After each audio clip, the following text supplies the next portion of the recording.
I haven't time for your grisly jokes. After this picture. Are you kidding? Who, me? Never. They called her the perfect woman. Fantastic. It's hard work, but I wouldn't give it up for anything in the world. Elegant. One or two, ma'am. Controlled. Unbreakable. They don't write for ladies anymore, but I have news for you. We're here to stay. On magazine covers, she smiled like a promise. A mother Hollywood could admire. But inside her mansion, a little girl learned something very different. That love could disappear without warning. That silence was safer than speaking. That fear belonged at bedtime. Christina Crawford did not grow up afraid of monsters. She grew up afraid of her mother. When she died, I was the only one to go and see her body. I had to assure myself that she wasn't going to get up and start yelling at me again. I had to assure myself that she was really dead. The same woman audiences applauded, the same woman studios protected, the same woman history still calls a legend. I have been the luckiest woman in the world to have had the career I've had. We've been lucky too. This is not a story about fame. It's a story about what fame hides, and what it takes from a child when perfection matters more than love. Did you love your mother? No. She wasn't born into Hollywood royalty. Joan Crawford built herself from nothing. In the 1930s and 40s, she became the definition of discipline. Every movement measured, every word controlled. Every flaw erased before the camera could find it. Studios loved her because she never slipped. She arrived early. She worked longer. She demanded perfection from herself before anyone else did. What is the quality that you have for the public that makes it go on wanting to see your pictures? Well, first of all, I'm stage struck, and I think they all know that. Secondly, I try to get a film that has audience identification. On screen, she played strong women who survived everything. Off-screen, she became a symbol of control in a city built on chaos. Hollywood praised her toughness. Magazines admired her elegance. Fans believed she had mastered life. When I hear people say, "There's Joan Crawford," I turn around and say, "Hi, how are you?" Joan Crawford learned very early that softness was dangerous, that mistakes ended careers, that weakness invited replacement. So she built an image that could not be questioned. Perfect hair, perfect posture, perfect smile. When motherhood came, it became part of that image, not a relationship, a performance. To the world, she wasn't just a star. She was proof that control could conquer anything, even love.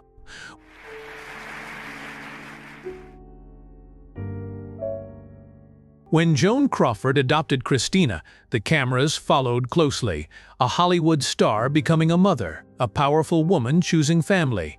Photographs showed clean dresses, neat smiles, and a home arranged for admiration. Christina was not born into chaos. She was placed into order. Every detail of her life felt planned, not for comfort, for appearance. Joan wanted a family that reflected her success, children who fit the image she had worked so hard to protect. I wouldn't live it any differently if I had it to live over again. Christina sensed it early. There was affection, but it felt distant. Approval, but only when things looked right. Love that seemed to depend on silence. The house was quiet, but not peaceful. Still, but never safe. Christina learned quickly that her role was not to be a child. It was to behave, to sit straight, to speak softly, to never embarrass the woman everyone admired. She didn't yet understand fear, but she understood something else. In this home, being seen mattered more than being held. At night, the house changed. The lights dimmed, the cameras were gone, and the rules grew louder. Perfection was not optional. It was enforced. When I started to want to say, well, I'd like it this way, or I don't want that, or I like this. And, Was it she a control freak? Yes, completely. Shoes had to line up exactly. Beds had to be made with military precision. Clothes could not be wrinkled. Dust was treated like betrayal. And then there was the wire hanger. Something small, something ordinary. In that house, it became a trigger. Christina described sudden rage, explosive anger that came without warning, screaming that echoed through the halls. She would go into rages in the middle of the night that nobody could predict and nobody knew why they happened.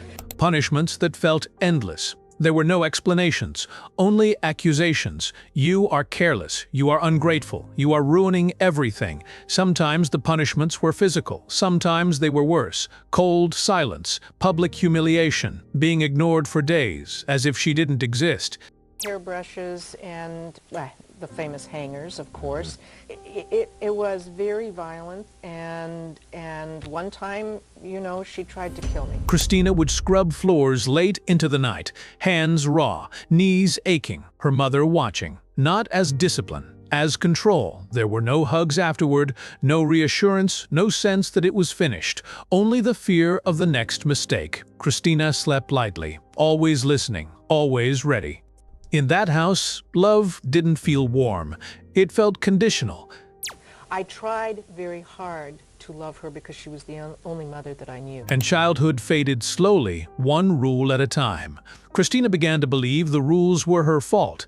If she were perfect enough, quiet enough, invisible enough, maybe the anger would stop. She learned to read moods, to sense footsteps in the hallway, to know when a closing door meant danger. Love became something she tried to earn.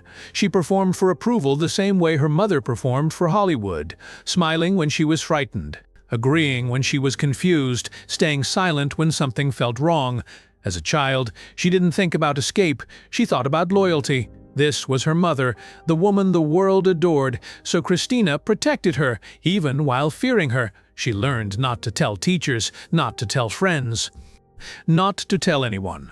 Because who would believe her? How could America's perfect mother be cruel? I had to learn to grow up and survive until I was 18 and could leave the house. The conflict lived inside her, fear mixed with devotion, pain tangled with guilt. And from that confusion came a lesson that followed her into adulthood. That love meant endurance. That suffering was normal. That silence was survival. By the time she grew older, the fear was no longer a memory. It was instinct. As Christina entered her teenage years, the distance became impossible to ignore. She was no longer the small, obedient child Joan could shape so easily. She had opinions, emotions, questions, and questions were dangerous. Joan's control tightened. Rules grew harsher, punishments more humiliating. Why? Christina, get out of that bed! Get out of that bed! There was no room to explain, no space to disagree, only consequences.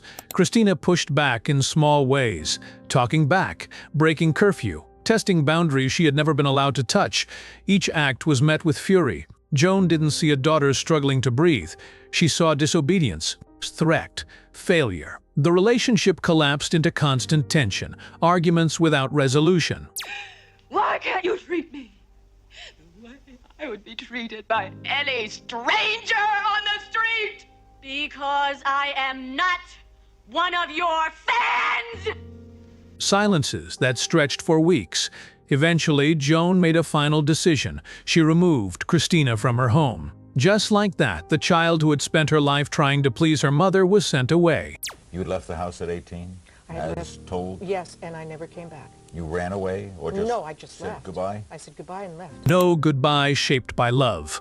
No explanation offered with care. Only rejection. For Christina, it confirmed what she had always feared. Love had never been unconditional. It had depended on obedience. And when that obedience cracked, the bond broke completely. The world still saw Joan Crawford as a legend. Christina learned what it felt like to be erased. Oh, in my 20s? Definitely, because I suffered terribly from depression. Years passed. Christina grew older, but the questions remained. Why did the woman who taught her discipline never teach her comfort? Why did you adopt me? What? Why did you adopt me? Why did the world worship a mother she feared? For a long time, she stayed silent, but silence protected everyone except her. In 1978, Christina made a decision Hollywood never expected. She spoke. She wrote Mommy Dearest. Not as revenge, as testimony. The book didn't whisper. It revealed detailed memories, specific moments, scenes too precise to feel imagined. The reaction was immediate. Some were horrified. Some were fascinated. Others refused to believe it. How could Joan Crawford, the elegant icon, be capable of such cruelty? Hollywood chose sides. Friends of Joan called Christina bitter. Some people said that it was not true. Other people defended me, and so it was, other people said, well, I wouldn't sit down to dinner with her, but that's the way life is. Critics dismissed the story as exaggeration. Studios protected the myth they had helped build. When the film adaptation followed, the reaction grew louder. Audiences laughed at moments never meant to be funny. Pain became spectacle. Trauma turned into entertainment. Joan Crawford was no longer alive to respond. Her image remained intact. Christina stood alone, carrying a truth many didn't want to hear. And one question refused to fade. If it was all fiction, why did it hurt so many people to read? Some people adopt children for their own self-image. Joan Crawford never admitted to wrongdoing. Until the end of her life, she denied it all. Did she ever express regret to you over the way she treated you as a child? No, she never did. She died as Hollywood remembered her, award-winning, respected, untouchable. Her legacy stayed polished.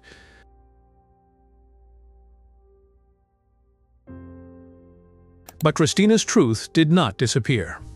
It lived quietly outside the spotlight, where children's stories rarely survive fame. This is what Hollywood often forgets. Legends are protected, images are preserved, and pain is left behind. Christina didn't take anything from her mother, she gave something back. A reminder that behind every perfect smile, there may be a child who learned fear before love. Behind every legend, a private story the cameras never filmed. This channel exists for those stories, the ones that didn't make it into history books, the ones hidden to protect reputation. Because fame can build icons, but it should never be allowed to erase childhoods.